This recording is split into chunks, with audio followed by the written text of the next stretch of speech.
NCERT का example 1 बहुत ही बेहतरीन क्वेश्चन। ये कह रहा है कि अगर हमारे पास एक 4 to the power n number है, जहाँ पर n बिलोंग करता है नेचुरल नंबर से। बिलोंग के बारे में हमने पता है पहले ही कि मतलब n जो है नेचुरल नंबर्स का एक हिस्सा है, और हमें चेक करना है कि n की किस वैल्यू के लिए 4 टू द पावर n का यूनिट प्लेस यानी इंड जो डिजिट होगा वो क्या होगा, 0 होगा। अब इस क्वेश्चन को क्रैक डाउन करने से पहले हम एक कॉन्सेप्ट समझते हैं। कॉन्सेप्ट क्या है, जनरल सा एक फंडा है। देखो, मैंने लिखा 10 है, फिर उसके बाद मान लो मैंने 40 लिखा, 1000 लिखा और 100 लिखा। मैंने खाली वैसे रैंडम लिखा। अब देखो, इसके एफटीए मतलब मेरा कहने का मतलब है फंडामेंटल थ्योरम ऑफ अर्थमेटिक, इसके अनुसार क्या है। अगर मैं इस एफटीए को समझूं तो इसके प्राइम फैक्टराइजेशन हो जाएंगे 2 × 5, ये हो जाएगा 2 × 2 to the power cube into 5, 8×5 = 40। और ये बन जाएगा, कितना बनेगा देखो, 2 की पावर कितना बनेगा, इसका फैक्टराइजेशन करो। इसका फैक्टराइजेशन कितना हो जाएगा, देखो इसका फैक्टराइजेशन कितना हो जाएगा, क्या हो जाएगा 500, 2 बन जाएगा 2500, फिर से 2 बन जाएगा 175, 125 सॉरी। अब हाँ, तो ये बन जाएगा 2 का क्यूब गुणा 5 का क्यूब, क्योंकि इसके बाद ये सीधा 5 का क्यूब है। और ये बन जाएगा 2 का स्क्वायर गुणा 5 का स्क्वायर। ध्यान से देखो, इन सभी केस में जहाँ जहाँ देखो, जहाँ जहाँ भी यूनिट में 0 है ना, वो छोड़ो, भाड़ में जाओ सब चीज़ को।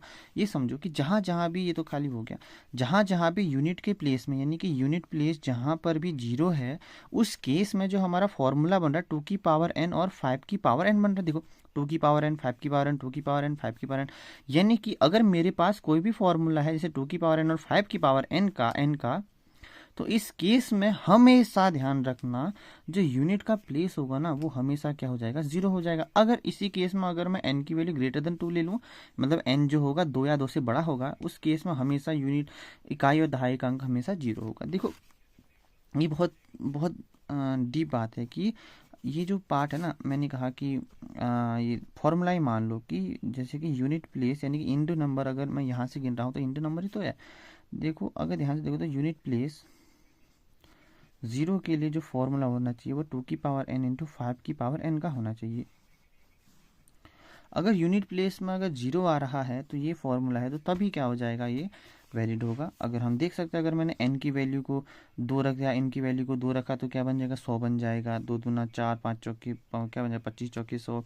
1 रखूँगा तो 10 बनेगा। वही बात है ना, अगर इसको समझ लेंगे तो हमारा आधे से ज़्यादा काम सफल हो गया, समझ लो।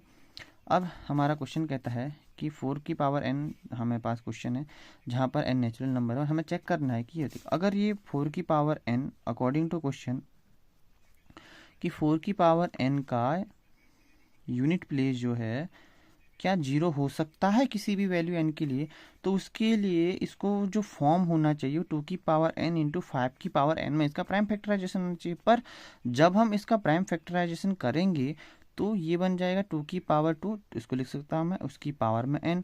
अब हम जानते हैं, देखो, कि अगर a की पावर m की पावर n है तो सीधा a की पावर mn हो जाता है। एक्सपोनेंशियल लॉ की हमसे जानते हैं उसकी मदद से। तो इसका वैल्यू हो जाएगी 2 की पावर 2n। यानी कि अब ध्यान से देखो तो 4 की पावर n जो है वो 2 की पावर 2n है, वही तो है। तो अब यहाँ पर जो है कि 5 की पावर n मिसिंग है, यानी कि 5 की पावर n जो है वो 0 के फॉर्म में है।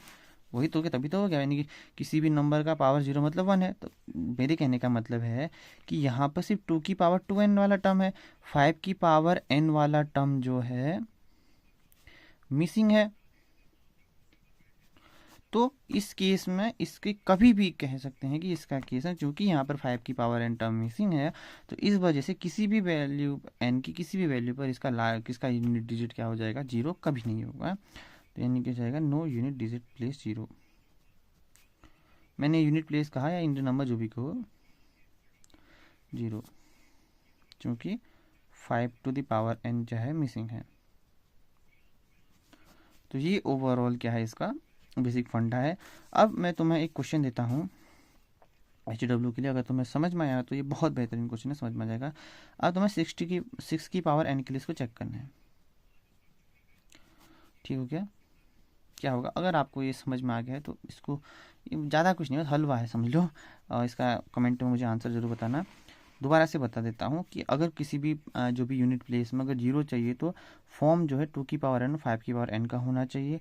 अगर हमें दिया है कि इसके यूनिट डिजिट में जीरो है कि नहीं, तो अगर इसका फैक्टराइजेशन 2n और 5n के फॉर्म में है तो उस केस में ये हमेशा क्या हो जाएगा, जीरो ही होगा। क्योंकि यहाँ पर अगर हम अकॉर्डिंग टू क्वेश्चन की बात करें, ये प्राइम फैक्टराइजेशन 2n है और इसमें 5n का टर्म मिसिंग है। इस वजह से हम कह सकते हैं कि यहाँ पर किसी भी वैल्यू ऑफ n के लिए ये यूनिट प्लेस जीरो नहीं होगा। ठीक हो जाएगा, यानी कि for every values of n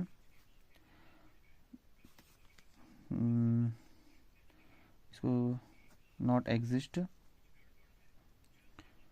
no unit place zero.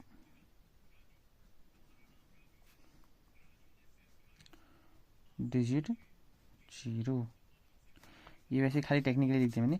तो ओवरऑल कहने का मतलब है कि यहाँ पर जो यूनिट प्लेस की वैल्यू चाहेगी जीरो नहीं होगी, क्योंकि यहाँ पर 5n टर्म मिसिंग है। ये ओवरऑल क्या है हमारे पास, इसका पूरा का पूरा सॉल्यूशन है। आई होप कि आपको समझ में आया होगा। अगर आया है तो लाइक शेयर सब्सक्राइब जरूर करें, और वो तो बात की बात है, पर अपना HW जरूर करें, क्योंकि ये जो कॉन्सेप्ट है ना वो बहुत बहुत बेहतरीन है।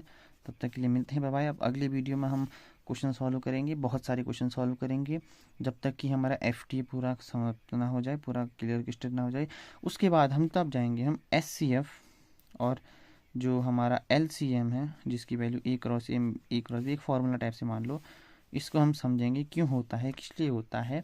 और ये भी जानेंगे कि मतलब SCF क्या होता है, LCM क्या होता है, दोनों का ये मल्टीप्लाई ये क्यों होता है, हम अगर ये दिया है तो कैसे निकालेंगे, LCM कैसे निकालेंगे, SCM कैसे निकालेंगे, हम एक बेहतरीन तरीके से जानेंगे ताकि ये वाला फंडा पूरा क्रिस्टल क्लियर हो जाए। तब तक के लिए मिलते हैं, बाय बाय।